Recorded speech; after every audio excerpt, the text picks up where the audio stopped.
Hey guys, how you doing? It's Gibby, shop chairman here, local 163, Detroit Diesel. I'm at the hall. Tried to do a video last night with Ryan, but a little difficult to hear me through the mask over on the medium duty line. And the reason I went over the medium duty line, obviously, we all saw the news. I'm not ecstatic about it with losing our medium duty, or it's not losing it. The company is being very transparent. They're not reinvesting in the technology to make that carbon neutral. That doesn't happen until 25. They've already had some orders come in since the announcement. They're going to sell that engine, our medium duty, to customers. For the new guys that don't really realize, we got that in there. Yeah, it came in at 17. We worked hard to get it in there. The vision was it was going to go in all the medium duty vehicles. Well, Cummins owns that market. They always have. Our customers have been using Cummins long before we came into the market in 17 with that medium duty. Like again, Daimler, not Detroit Diesel, they made the decision. We're owned by Daimler, not Detroit Diesel. At the end of the day, if you're listening, you see the vision, right? Everything we're hearing is electric, electric, electric. Again, they're going to keep working on the medium duty. Again, who knows what could happen? All I know is Daimler doesn't make decisions based on what ifs. They make it on 5 and 10 year increments, right? And I'll get to some good news in a minute. But again, no one's ever happy to hear stuff like that. But there is a but in there. If the future is the electric vehicle, what we secured at the end of 19 was the HV battery, right? So Detroit Diesel, our unit, has the HV battery. Justin's Group and Axle has the e-axle, right? That's step one. That's stuff me and Justin worked on with the committees and got that approved in 19. That's one huge step, right? That step being, they're called gates or steps. In order to get to the next step, first we got to get that. If you're in the plant and assembly or over in the headline, you'll see there's a lot of work in the M14. They've been making that compliant.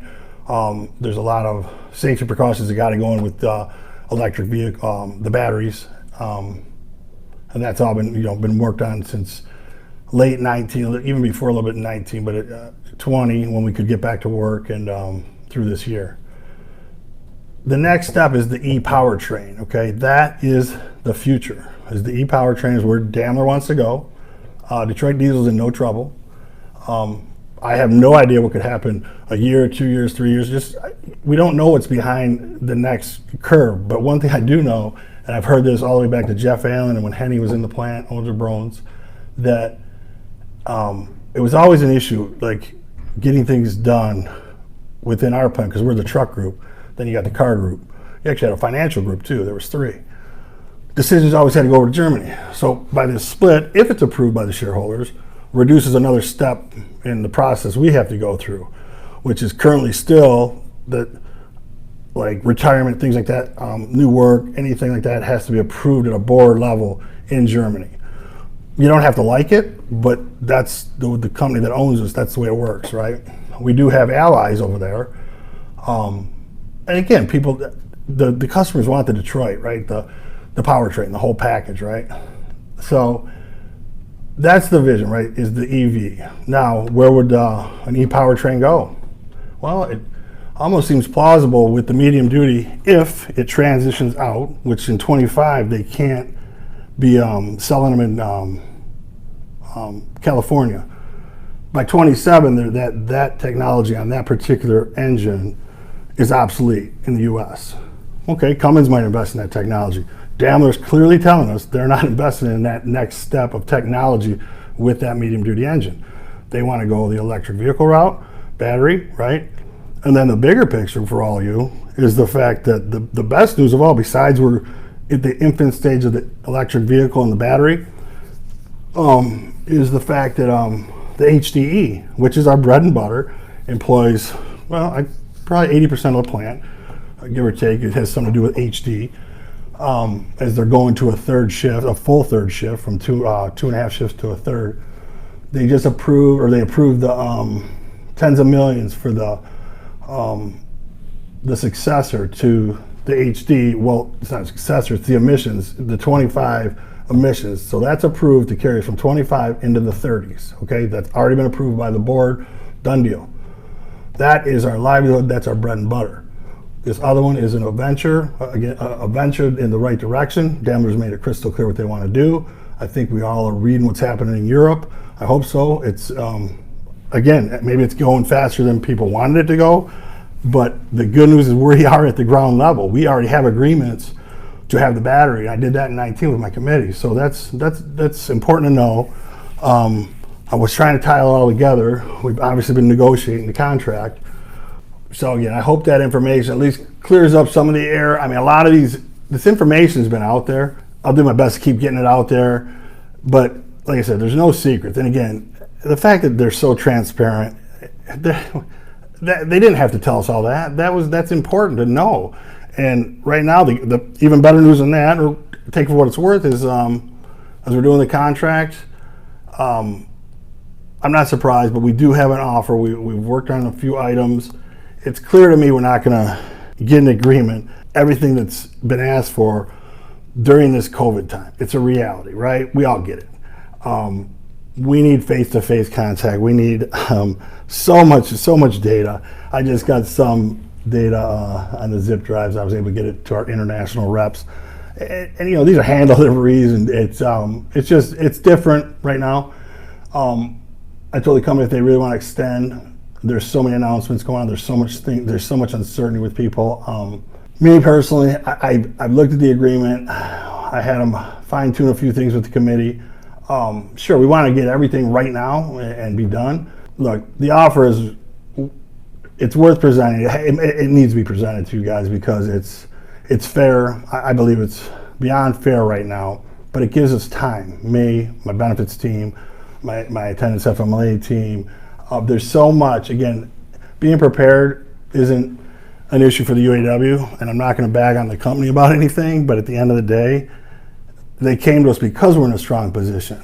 And again, I'm not surprised. I told members that were asking me, you guys think you'll negotiate? Sure, we've been doing it. And I got my guys in the other room right now still doing it.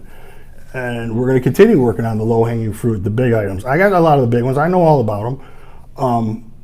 Believe me, I've been working on things since 16, laying some groundwork on a few big ones. But I think the offer, again, is worth a look. Hopefully you guys, it's your call, like I did with COLA when we ended the tier 2. You guys had to approve it, and you did. So it's like, I'm not going anywhere. We'll get this done. But again, there are items that are no way going to get accomplished. I don't know if they'd be done by June. I mean, things have to go to these boards. Even when I tell you about the H-step, that was decided months back, right? And it was released, but again, I wanted to reiterate it because some people don't see all the announcements out there.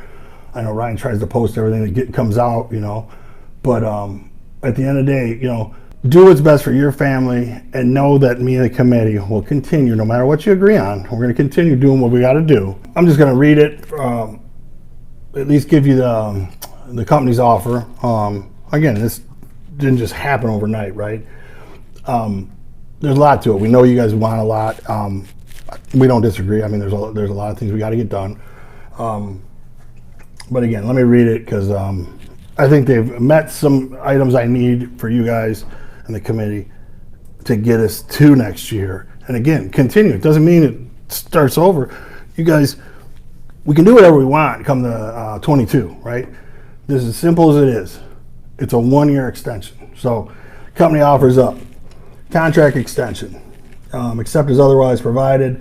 Herein, the terms and conditions and all rights and obligations of each of the parties to the CBA, collective bargaining agreement, shall continue through 11:59 p.m. on April 29, 2022, unless otherwise extended for an additional time period by written agreement between the parties. We don't plan on extending without coming to you guys like we're doing right now. This extension shall not revive the obligation of either party to provide any notice to the other concerning its desire to modify the terms of the CBA as provided therein. Just to be clear, what that means is the president, Ralph Morris, and I and the committee made sure the company was notified timely in December of our desire to modify the collective bargaining agreement. So we met those thresholds. There's certain gates you got to cross over, everything from notifications, that formal process. I mean, you even get somewhere down the road where you have to do the strike vote. There's a process involved in all this. So right now, this is good information. Like I said, that's number one. That's just the basics on the contract extension for 1 year. The general wage increase. Okay, this applies to everyone in the plant. Employees will receive $1 progression or maximum rate increase in addition to the schedules established in Article 9.2 and 9.6 of the current CBA with an effective date of May 3rd, 2021. The $1 progression increase will effectively eliminate one step in the progression for current employees. See Attachment A, revision to 9.2 progression example. And again, I'll go over that. In a nutshell, that's going to capture our remaining seniority, the 2011 and the 2012 class respectively. There might be some issues, there are LOAs and stuff. We got to work through that, but again, that's where it should be. I'll go through the final numbers. And then everyone obviously moves up a year.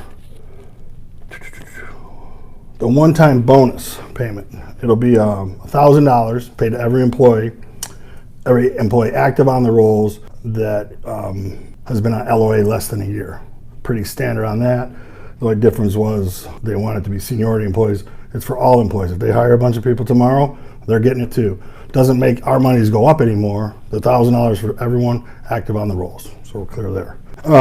Holidays, we got them to agree to give us the Veterans Day, which we don't have. So that's obviously that's very important to everyone, the entire plant, all of us. So pleased with that.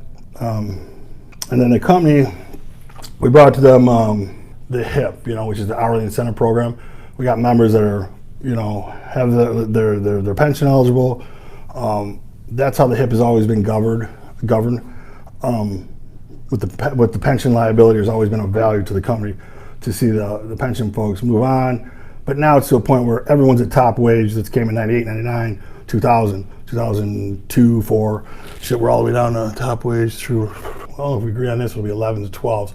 But we're through my 10s at least. So that's important to note, And like a lot of you guys know, we had that established, back in 13. We worked on that hard as a group. So, but the HIP, how that's going to work is they're going to offer 30 employees upwards of 60 grand, right? And I said, well, okay, we don't have a whole lot of people beating on our door. We had a few demands, people wanted to move on, and usually the HIP and the VTEP is reserved only for in lieu of a layoff. Well, right now the company said we're booming. That's today. I don't know what we're going to build. They're saying we're going to build over 105,000 H-steps, right? But again, I work for what's right now. All the language that's currently in the book exists, right? This is outside of that piece.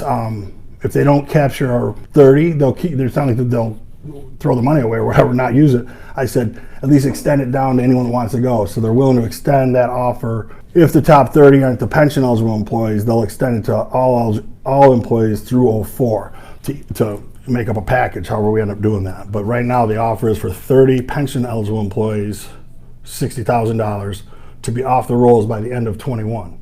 Okay. Anyone knows me knows that anytime there's a layoff of any sort, it triggers contractually the HIP or VTEP offer both. And we've always been successful in getting it extended to groups. I mean, hundreds of people that weren't eligible in the past have left that facility on some sort of enhanced buyout. Okay. So it's not something we won't keep doing, but this is the offer. Okay. So 5 direct points. So again, contract extension, 1 year.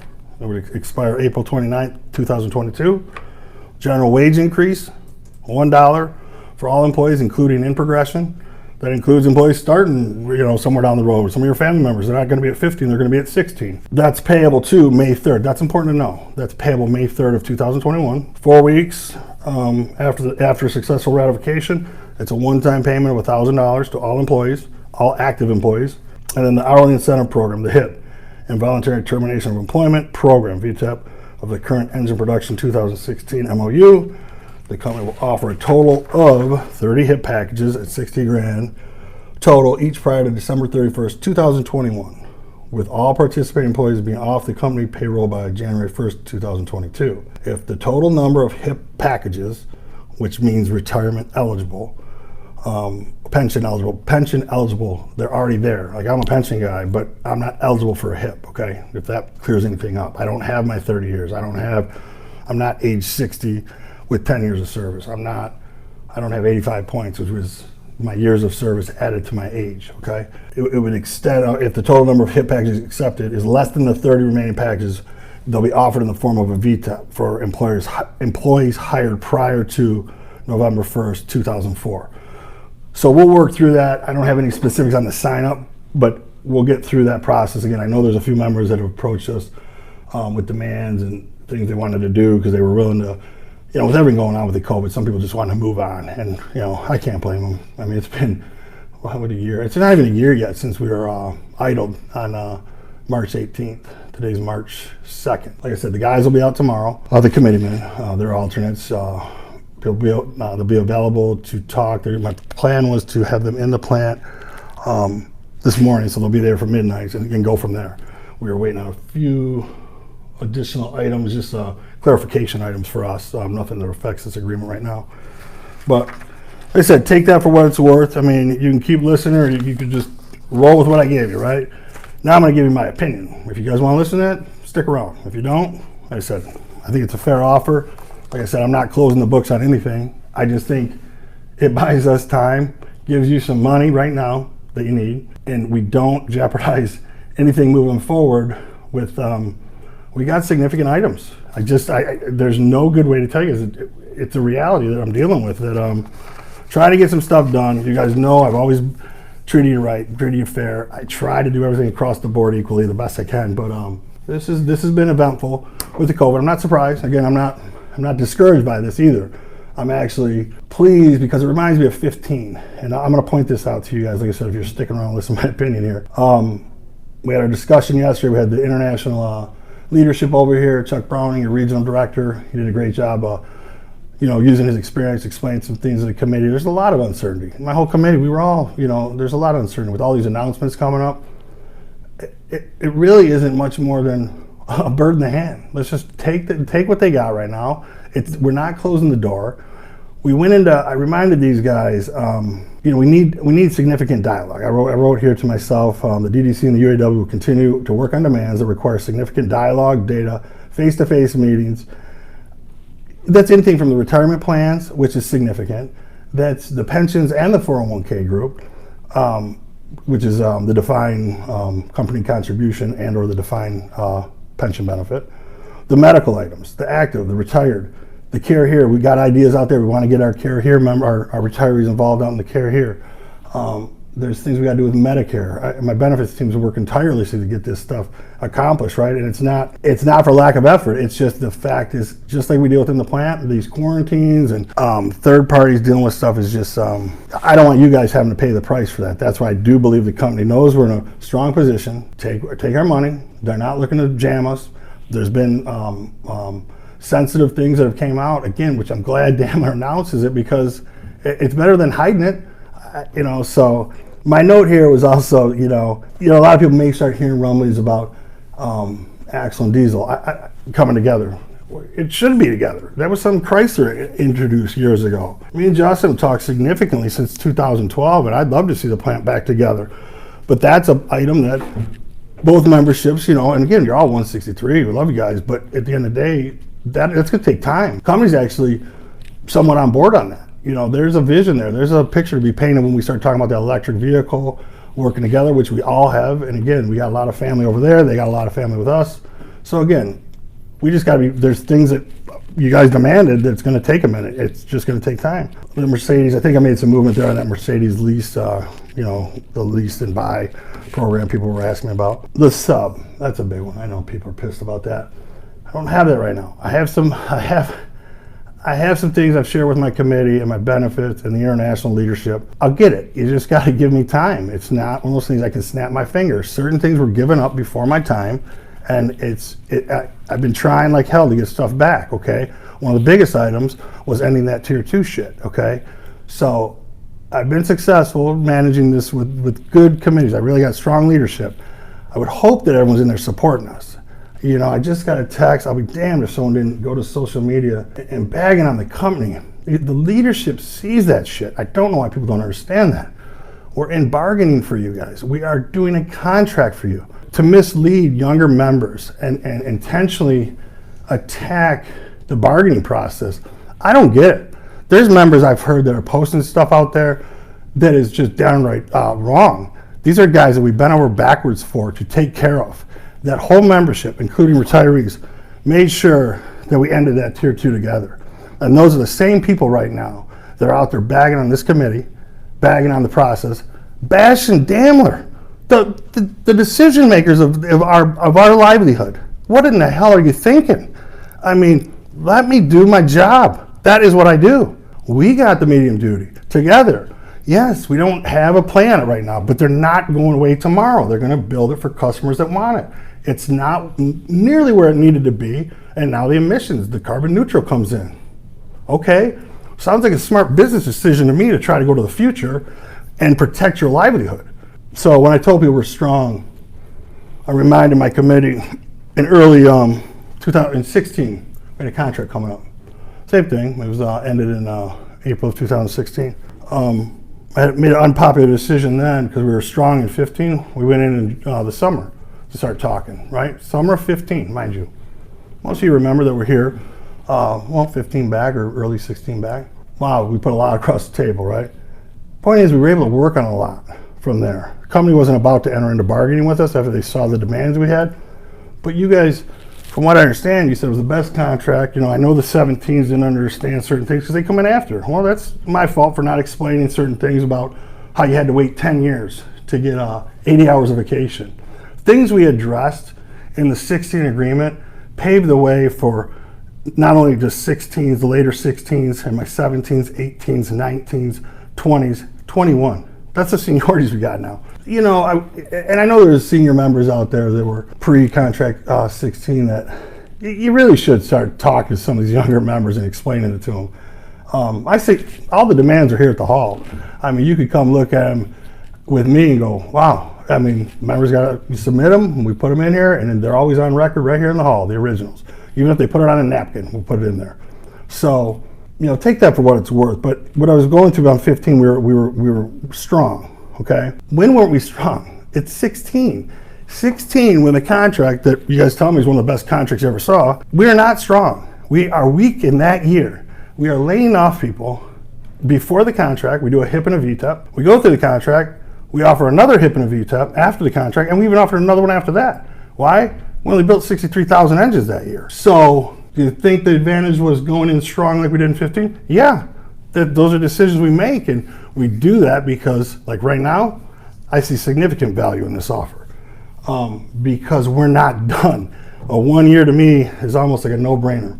Saw it coming a mile away. There's a lot of issues, a lot of needs that need to be met, and like I said, I thought that was relevant to explain that because some people forget that and say, well, you know, even with our COLA rolling, people thought that it actually were going to benefit the whole plant, which it did. Those kind of things were met very contentious too in the plant at first, and then I think I went in there again from that time in 2013 and moving forward, 14, 15. These 98, they started jumping to top wage. There was no defined 13-year bullshit that they told us. We ended up defining it with what was in front of us, right? We had to first roll the COLA in outside of a contract. These are done outside of contracts. This is stuff done just willy-nilly. This is needed to be done. Absolute top priority, get that done, and we did. So again, I hope the ones that supported me and even the ones that didn't, again, I'm here to represent everyone. It's just the way I do it. I don't look at the names. I try never to let anything influence me like that. Hopefully I'm telling you, like, look, support your committee. We're going to support you. We're working on it right now. I mean, it doesn't stop. It didn't stop for me when I left the 16 negotiations. You don't think I wanted the sub back then? You're damn right I did. Okay, and I think I know I have a good play to get it back, but it's going to take time. So bear with me. Again, the significant value for sub, I'm just going to say the obvious. You don't get paid like the federal government just paid us. I do think there's a little confusion there. You have to be at top wage, okay, number one, to trigger the full value of sub. And you have to have 10 years, okay? The GWI for $1, okay? Significant, okay? It's May 3rd, 2021. I get it, people want all sorts of classification raises. In a nutshell, what $1 is 3%. Yep, I know a guy making 15, he's gonna theoretically have a bigger, not theoretically, it is. Percentage-wise, it's bigger. I get it, than a top wage guy. Put that in perspective for you guys. When that gets all done, I'm gonna have almost 900 people averaging $34 an hour. It's a lot, it's good money. I I've challenged anyone to show me any plant in Detroit or in the U.S. that makes more than my assemblers, my material techs, my machinists, my tradesmen. You guys are doing good. So, okay, I wanted to be specific on this one, okay? It reduces. That always becomes contentious. Right now, call it like it is. It's at 11 years. End at 10, it's 11, right? They're gonna move it. Basically, they come in, guy hires in February 22nd, 2021. In theory, he should be at top wage, barring any leave of absences, on February 22nd, 2031. Do I wanna move that? Of course I wanna move that. But right now, we gotta move it a year, right, for this agreement. So it didn't hurt any of the members in that 2011, 2012 class. Because the next class I get to, guys, isn't till 14, okay? I have one tradesman that hired in 2013. They go to top wage. It's not till September of 14, okay? So we're getting the immediate bang right there for you guys, right? To get you where you need to be. And it moves everyone else. It gives us one less step that we need to do. Because again, I want that progression to come down. Don't think they're just, hey, we want to lower this, okay? That's going to be a contentious item. I can tell right now talking to them. Does it mean we turn it down and say, well, go get more right now? No. You let me work on it. You take the bird in hand, and I'll continue to work toward getting you guys everything you've been asking for with my committee, my benefits team, the reps, the leadership, and the international. Okay, guys, hopefully that explains some things. And like I said, I'm going to turn it over to Ralph Morris, your local president, to go over the details. Like I said, the committee will be in the morning. We'll get a video out so he explains a few major items for you, reviews the offer, goes into some of my opinion on it.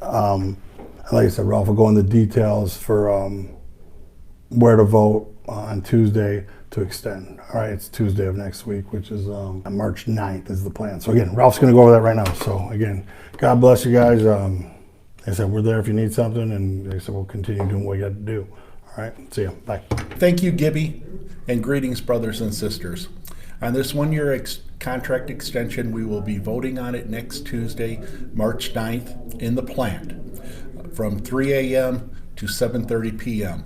This will be at the same location near the transmission line between MDEG, same place that you voted during the general election. For members that are on medical, you will be voting at the Union Hall from 8:30 to 4:30 p.m. Please remember to bring your plan ID or your driver's license to vote. Thank you.